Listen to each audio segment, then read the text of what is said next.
vous avez été bénis. Amen. Acclamons le Seigneur aussi. Alléluia. Et ce matin, on arrive à la fin donc, de cette semaine où on a parlé de la foi. Le thème principal, vous avez compris, c'est la foi depuis le début jusqu'à la fin. Et pendant la louange, le Seigneur me parle d'une manière très puissante, à travers des chants, et je vois que le Seigneur conduit les choses.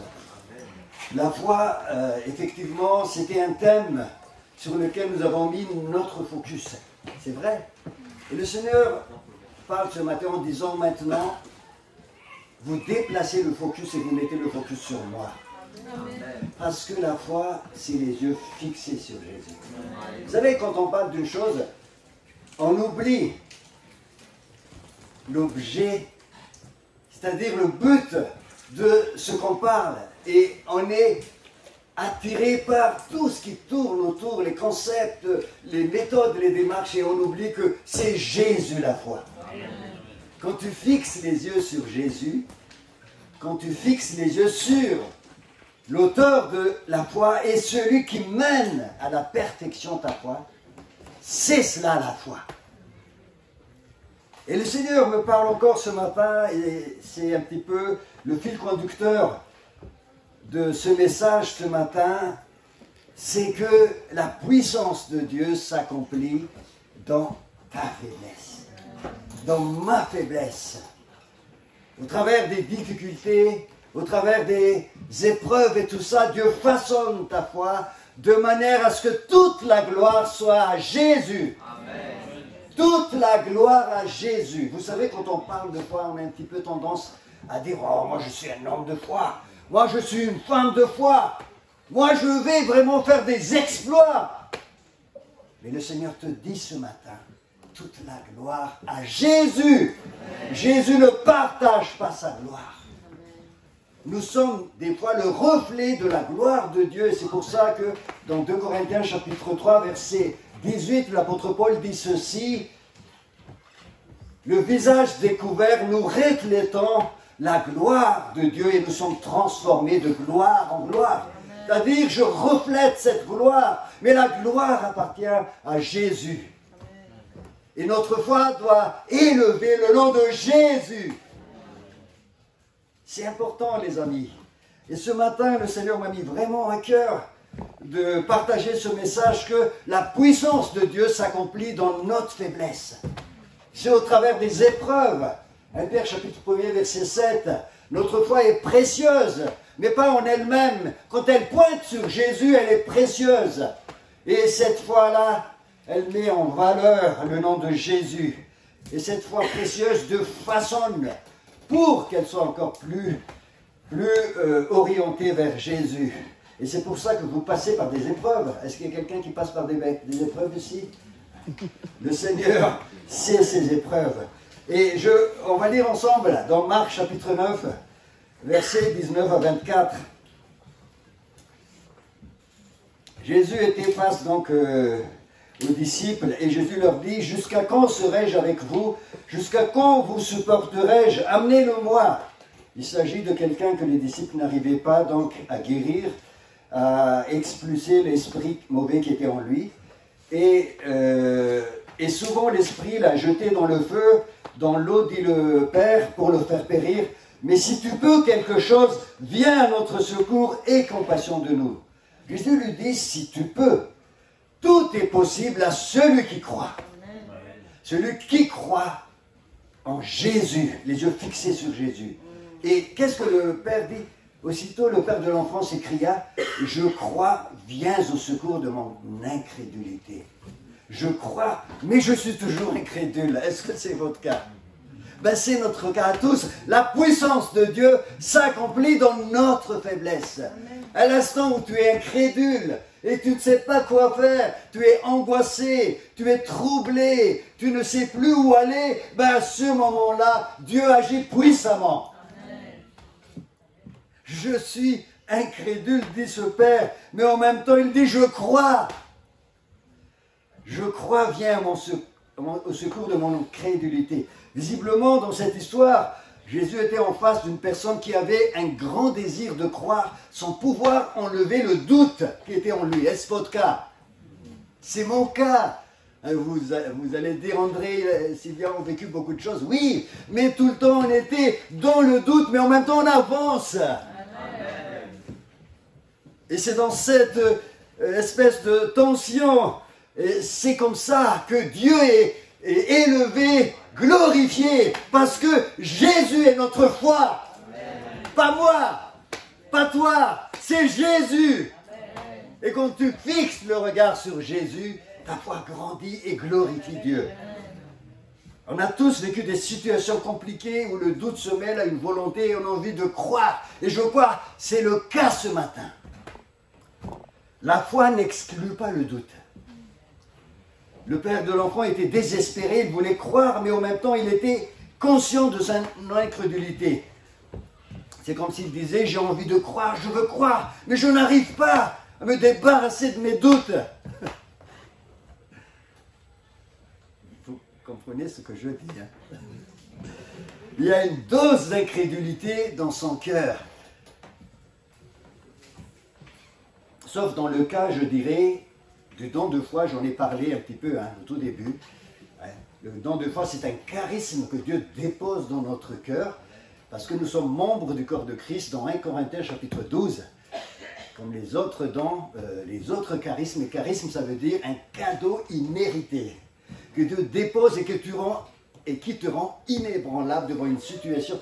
Tu le sais, tu es convaincu que ça va se passer comme ça. C'est Dieu qui dépose cette foi, et cette foi, c'est la foi de Dieu. C'est pas ta foi. Mais pourquoi Dieu nous met dans cette telle situation? C'est parce que sa puissance doit s'accomplir dans notre faiblesse. De Corinthiens chapitre 12, verset 9. Allons-y ensemble. L'apôtre Paul parle de Corinthiens 12, 9. 3 fois j'ai supplié le Seigneur de l'éloigner de moi. Il s'agit de l'écharpe, de l'épine. On ne sait pas exactement qu'est-ce que c'était, mais on sait quand même quelque chose autour de cette écharpe.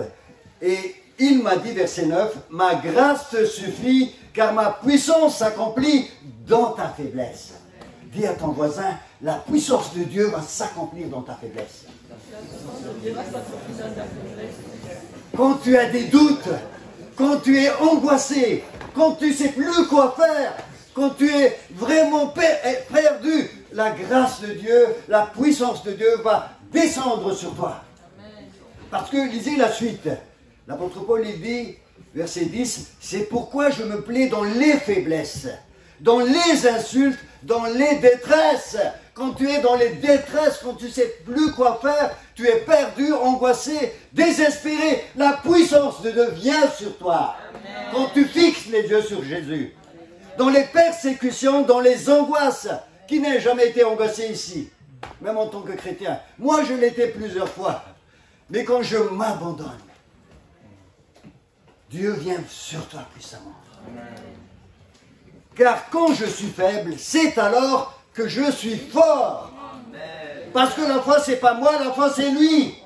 C'est Jésus la foi. Dis avec moi, c'est Jésus la foi. C'est Jésus la foi. La foi, c'est pas cette espèce de, je dirais, on parle de foi.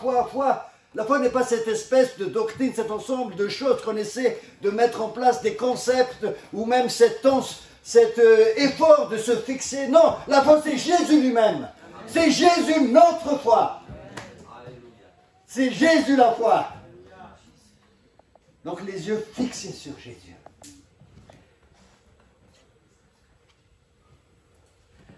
La foi, c'est une décision de placer notre confiance sur Jésus et d'obéir à ce qu'il dit.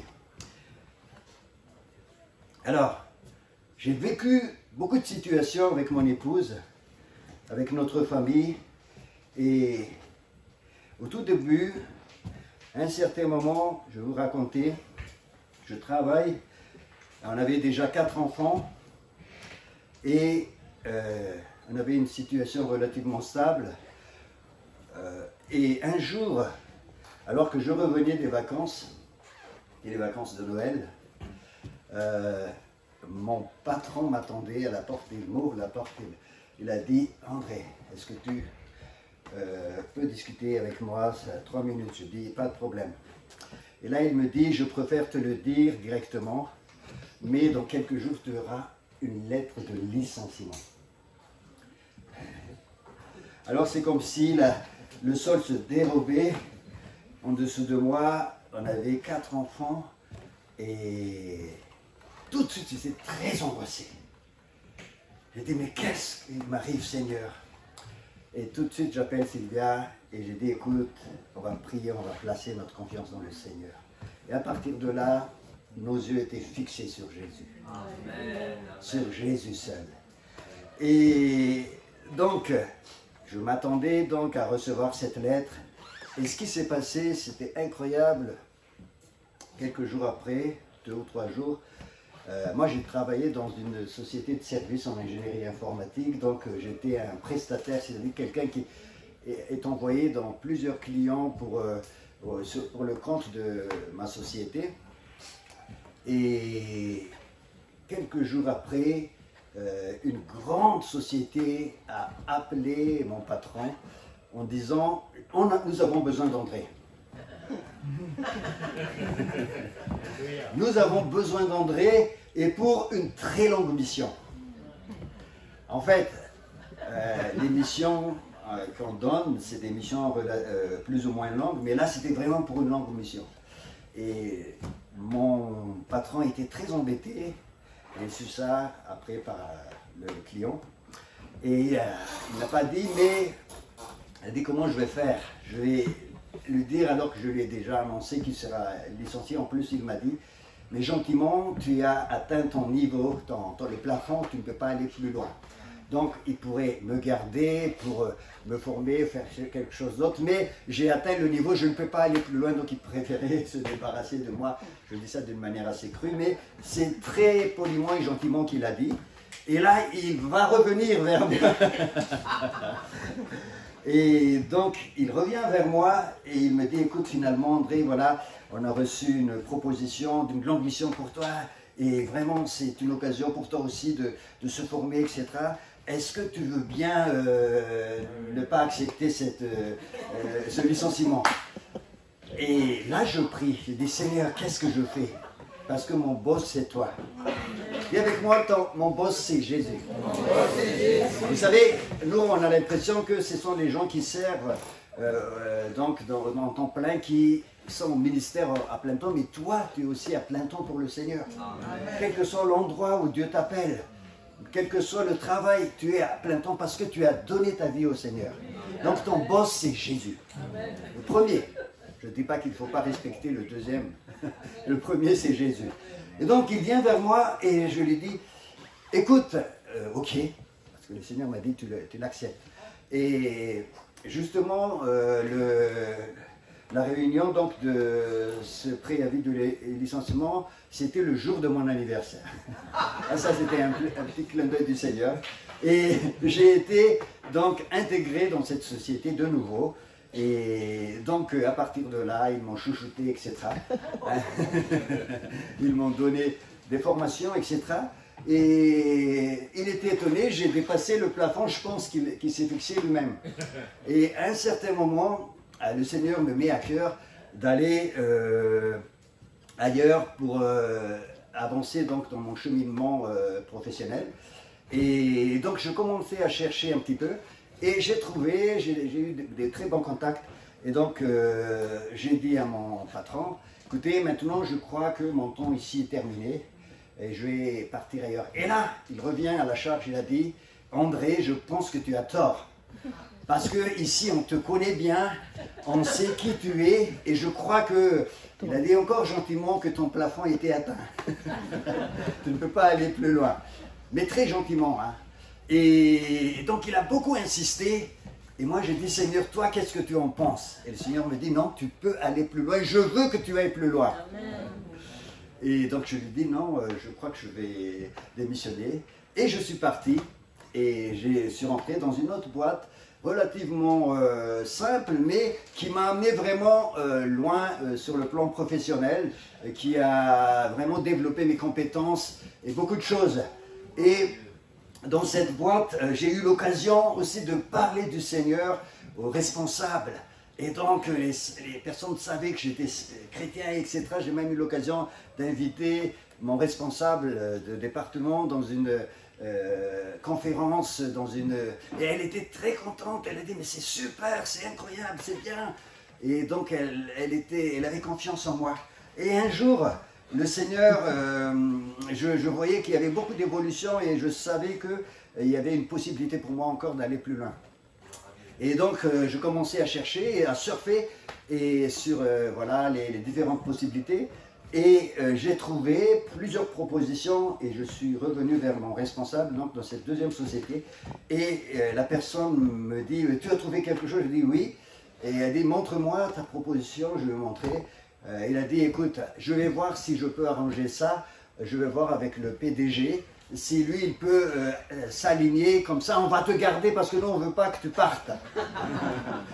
Et là, je savais que c'était sincère, et parce qu'elle savait que j'étais chrétien et tout ça. Mais moi, je voulais vraiment partir, parce qu'il y avait quand même des conditions meilleures, quoi.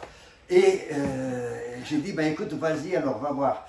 Et puis elle a vu le PDG avec qui j'ai eu l'occasion de parler du Seigneur plus tard. Le PDG vraiment qui est responsable de toute la société, une société qui est devenue très grande après par la suite.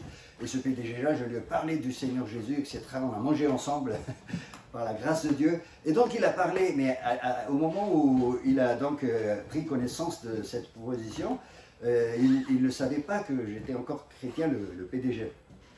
Et donc, mon responsable a parlé avec lui et le PDG a dit non, c'est trop élevé, on ne peut pas s'aligner. Et donc, elle est revenue vers moi, elle a dit André, on ne peut pas. Voilà, donc je voudrais te le dire. J'ai dit ok, mais je te dis que vraiment, on souhaite que tu restes. J'ai dit ok, je vais prier. J'ai prié, le Seigneur dit reste. Et donc, j'ai renoncé aux propositions et je suis resté. Et ce qui s'est passé vraiment m'a étonné parce qu'à cette époque-là, on avait un projet d'acheter une maison avec mon épouse et on est allé voir donc les constructeurs. Ils ont fait une étude, etc., la banque et compagnie. Et ils ont vu que nous ne pouvons pas acheter parce qu'on avait un taux d'endettement plus élevé que ce qui était acceptable. Et donc ils ont dit non, on ne peut pas. Et j'ai dit ok, je relance ce projet. Pourtant c'est le Seigneur qui m'a mis ça dans mon cœur.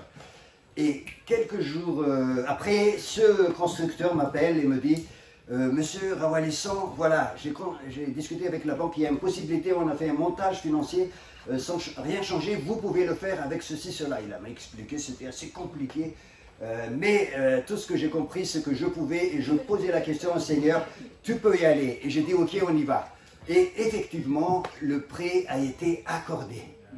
Et en même temps, donc, mon responsable dit, non, on ne peut pas s'aligner. J'ai dit, ok, je reste dans l'entreprise. Et donc, le prêt a été accordé, mais mes revenus n'ont pas changé. Ah oui. Et je ne pouvais pas, avec mon épouse, financer cet achat. Et donc, vous savez, quand vous construisez une maison, ça dure à peu près 9 mois. Et pendant 9 mois, donc, ça a avancé, mais pendant ces 9 mois-là, mon salaire a presque doublé. Je n'ai rien demandé. Alors, si vous voulez avoir des détails, vous venez me voir, je vous explique. Mais j'ai jamais vu ça de ma vie. Presque doublé. Et la première fois, donc on payait la première mensualité, on était à l'aise, par la grâce de Dieu. Hein? Alors que j'étais angoissé, désespéré, quand j'ai fixé le regard sur le Seigneur. Alors c'est pour vous dire que même les cheveux de votre tête, je ne suis pas là en train de vous dire, et je partage rarement ce témoignage, parce que je ne veux pas que les gens achètent une maison. Par la foi et que, voilà, sans consulter le Seigneur. Et donc, mon salaire a doublé et on a été vraiment à l'aise et on est dans cette maison depuis 40 ans et par la grâce de Dieu, cette maison nous appartient maintenant presque totalement. Il y a juste un petit qu'on va solder dans quelques mois. Et, et alors que en même temps j'étais engagé donc, dans une église, hein, engagé à plein temps, pas encore à plein temps, mais je vais dire en même temps, en parallèle. Et je vais y aller encore plus loin parce que tout le temps je raconte des témoignages un petit peu par rapport à la mission, mais là je vous raconte des témoignages vraiment par rapport à la vie concrète de chacun de nous. Et c'est bien d'entendre ça aussi. Et ce qui s'est passé donc dans cette société a été racheté par une grosse société très connue, 80 000 salariés, et j'avais un emploi très stable. Et à un moment donné, je me demandais même que je ne méritais pas le salaire que j'avais. Je vous dis la vérité, parce que mon salaire a été tellement élevé, et quand on était racheté par la grosse société, je devenais, comment dire, quelqu'un qu'on ne pourrait plus licencier avec un salaire très élevé, stable, parce que je comparais aux autres. Et je me dis, mais Seigneur, je ne méritais pas, vu le travail que je fais, mais c'est pas possible. Je me sentais... et je ne dis pas que je fais que tourner les pouces, non. Mais par rapport aux personnes que je vois autour de moi qui travaillent durement. Et le Seigneur me dit, tu es mon fils. Amen. Des fois, on n'arrive pas à accepter. Et je dis, ok, j'accepte. J'accepte. Et dans cette grosse boîte, ce qui s'est passé, j'étais en intercontrat. Vous savez ce que c'est intercontrat dans les sociétés de services? Je vais vous l'expliquer tout de suite. Ça veut dire qu'en attendant une autre mission, tu restes dans la société sans rien faire. À peu près, quoi, sans rien faire. En fait, tu as une obligation d'être là 2 heures par semaine ou sur quelques formations. Et donc, c'est ce que j'ai fait. Et pendant ce temps-là, on était dans une église qui avait besoin qu'on y travaille à fond. Et pendant 9 mois, j'ai été donc en intercontrat, je suis présent 2 heures et le reste du temps, je travaille pour le Seigneur dans l'église. Pendant 9 mois, groupe de maison, évangélisation, prédication, etc. Et à fond. Et l'église, vraiment, par la grâce de Dieu, a commencé à revivre. C'était vraiment une grâce. Mais mon patron, il n'était pas vraiment content. Il a dit, mon responsable du département, il voyait que depuis 9 mois, j'étais là et que je n'avais pas d'autres missions. Et un jour, il me dit, André, tu viens dans mon bureau? J'arrive. Il a dit, écoute, ça fait 9 mois que tu es là, il faut que tu bouges un petit peu, toi. Je lui ai dit, mais je ne suis pas commercial. En général, ce sont les commerciaux qui vont chercher. Et voilà, mais écoute, oui, je vais... Et donc, il me fait la pression. J'ai dit, ok, et là, je parle au Seigneur, mon boss. J'ai dit, tu entends ce qu'il dit? J'avais la paix dans mon cœur. Et 2 semaines après, ou 3, il m'appelle de nouveau, tu viens dans mon bureau. J'ai dit, ok. Et gentiment, il me dit, voilà, je dois te le dire, tu es dans l'œil du cyclone. Et quand il m'a dit ça, j'ai compris que il va me licencier bientôt. Tu es dans l'œil du cyclone. J'ai dit, Seigneur, tu entends ça? Quelques jours après, quelques semaines après, il a été licencié. Et moi, je suis resté dans l'entreprise. Je suis resté dans l'entreprise jusqu'au jour où j'ai pris la décision de démissionner. Et j'ai pris la décision de démissionner. Le Seigneur m'a dit, maintenant tu quittes. J'étais toujours à plein temps pour le Seigneur. Mais j'ai changé un petit peu de dimension. À plein temps, dis avec moi, je suis à plein temps pour le Seigneur. Ne dis pas que le temps de travail ne concerne pas Dieu. Ça concerne pertinemment le Seigneur. Je suis à plein temps pour le Seigneur. Tout ce que vous faites, faites-le de tout votre cœur pour Dieu. Donc ne méprisez pas ce que vous faites dans la vie quotidiennement, c'est pour le Seigneur.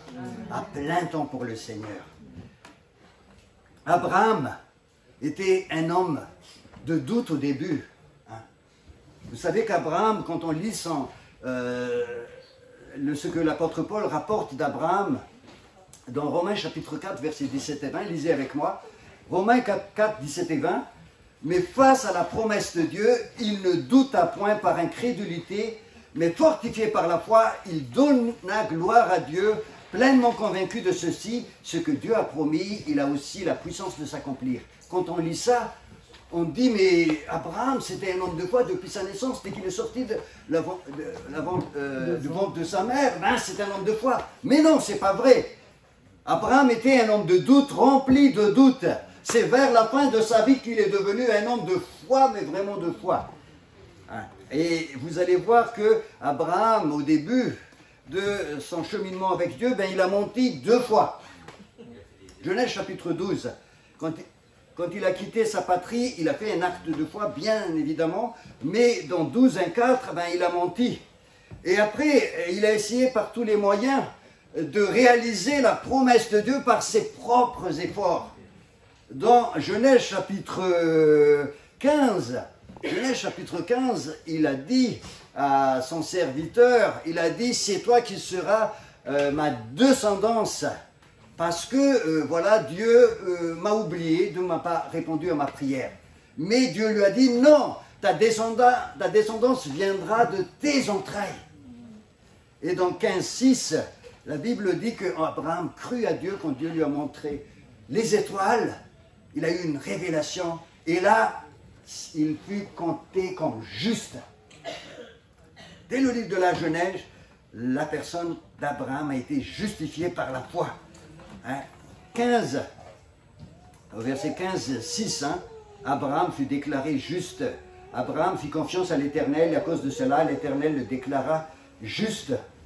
C'est vraiment important. Mais Abraham était un homme de doute. Après, qu'est-ce qu'il a trouvé au chapitre 16 du livre de la Genèse? Il a essayé de trouver une solution avec sa femme Sarah. Vous vous rappelez de l'histoire? Sarah lui donna la servante Agar, et donc il a essayé de bricoler une solution, mais qui n'était pas la solution de Dieu. C'était un homme de doute. Il n'a pas perdu de vue ce que Dieu lui a promis, mais il a essayé de réaliser ça charnellement.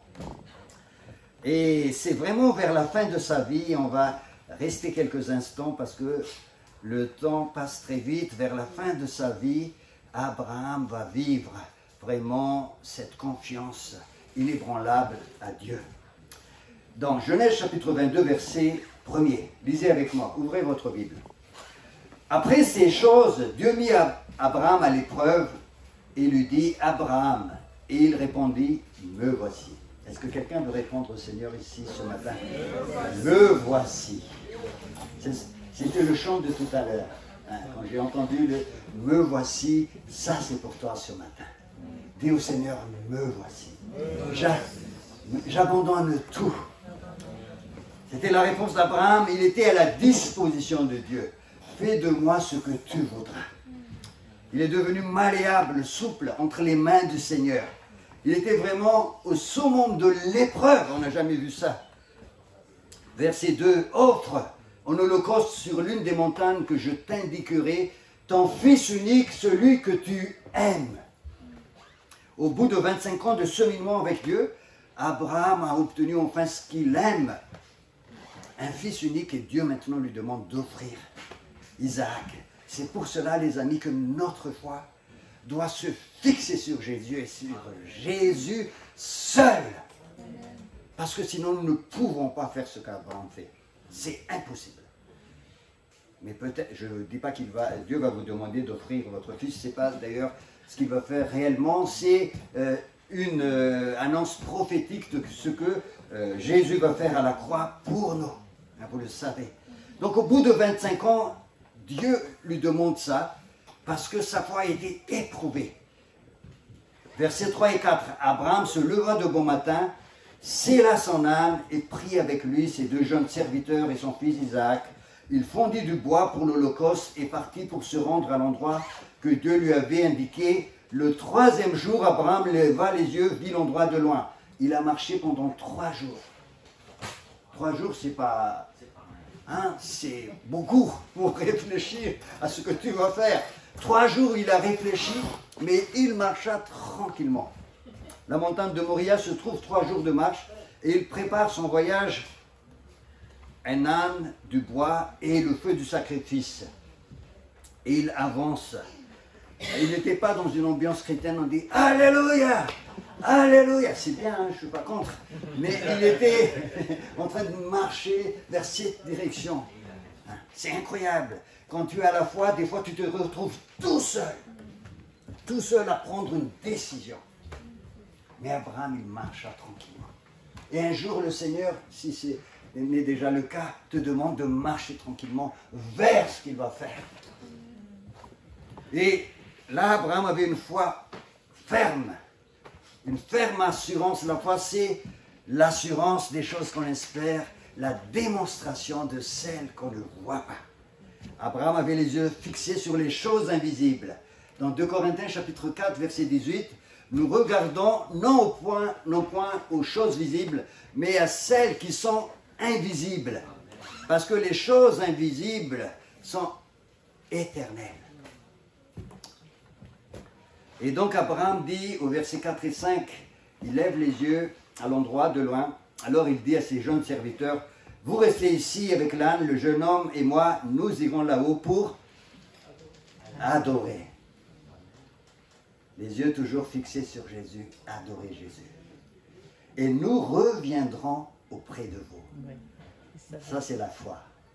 Et l'auteur de l'Épître aux Hébreux va dire que Abraham savait que Dieu allait ressusciter son fils d'une manière ou d'une autre. En fait, Dieu a pourvu au sacrifice, il a donné un bélier. Mais Abraham savait que Dieu allait faire quelque chose quoi qu'il arrive. Comme Jésus, quand il était face à Lazare dans le tombeau, il a dit « Je sais que tu m'exauces toujours ». Il avait cet amour du Père en lui. Et dans Hébreux 11, 17, 19, c'est par la foi qu'Abraham offrit Isaac lorsqu'il fut mis à l'épreuve et qu'il offrit son fils unique. Lui qui avait reçu les promesses et à qui il avait été dit « En Isaac sera nommé pour toi une postérité ». Il pensait que Dieu est puissant même pour ressusciter les morts. Amen. Amen. Donc c'est ça, la foi fixée sur Jésus. Et ce matin, les amis, Dieu veut que tu fixes la foi, non pas sur, je dirais, même pas sur les enseignements, mais sur Jésus. Parce que l'enseignement pointe sur Jésus. Quand je vous montre quelque chose comme ça, vous fixez quoi? Mon doigt ou la chose que je montre? C'est la chose. Et des fois, on spécule sur l'enseignement, on fait des tas de choses, mais on ne place pas notre confiance en Jésus. Et c'est ça la foi. Alors je vais inviter l'équipe de louange à venir. Face à la promesse de Dieu, Dieu veut que tu ne doutes point par incrédulité, mais fortifié par la foi, tu donnes gloire à Dieu. Pleinement convaincu de ceci, ce qu'il a promis, il a aussi la puissance de l'accomplir. Lève-toi maintenant. Lève-toi. Et dis avec moi, ma foi, c'est de fixer Jésus. Les yeux fixés sur Jésus, l'auteur de ma foi est celui qui amène à la perfection. Et même si je traverse la vallée de l'ombre de la mort, même si il y a une table dressée devant mon ennemi, je sais que Dieu va oindre toujours ma tête de son huile, de sa présence. Merci Seigneur de oindre la tête de toutes les personnes de ta présence, afin que leur foi pointe maintenant sur toi et sur toi seul, sur Jésus. Tous ensemble, digne ton nom, Jésus, digne d'être loué, digne ton nom, digne ton nom, Jésus.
Restez debout.